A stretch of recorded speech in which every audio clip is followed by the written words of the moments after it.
Ginakaabig na sang National Bureau of Investigation nga may persons of interest sanay Senate President Alan Peter Cayetano, san Senator Robin Padilla kag Senate Sergeant at Arms Mau Aplaska matapos nakapalagyo si Senator Ronald Bato de la Rosa halin sa Senado. Sunod sa NBI, kinahanglan nga magsabat ang tatlo kung paano nakagwa si De La Rosa sa Senate premises ang kaagahon sang Huwebes, Mayo 14. Ginpayag ni Aplaska nakita niya si De La Rosa nga kaupod ni Padilla. Antes sila nagsakay sa salakyan kag naghalin sa Senadro.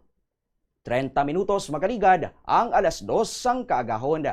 Naibalawan nga si De La Rosa ang yara kuntani sa protective custody sang Senado matapos gintinguan sang NBI nga ipatuman ang warrant of arrest sang International Criminal Court may kangtanan sa mga alegasyon sang drug war killing sang panahon nga siya among hepe sang kapulisan sa administrasyon ni Rodrigo Duterte. Samtang kapon sang ginanunsyo sang ombudsman nga epektibo man Mayo 15 ang pagpaidalom kay Aplaska sa 6 kabulan nga preventive suspension matapos ang iya warning shot nga amo ang nag-umpisa sang lukpanay sang amo nga gabi.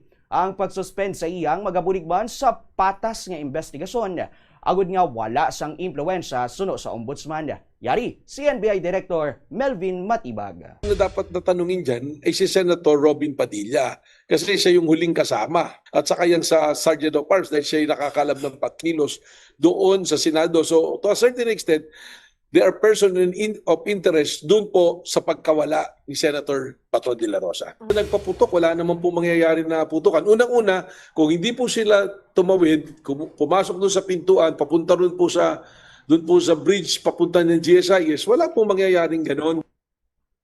Si NBI Director Melvin Matibag.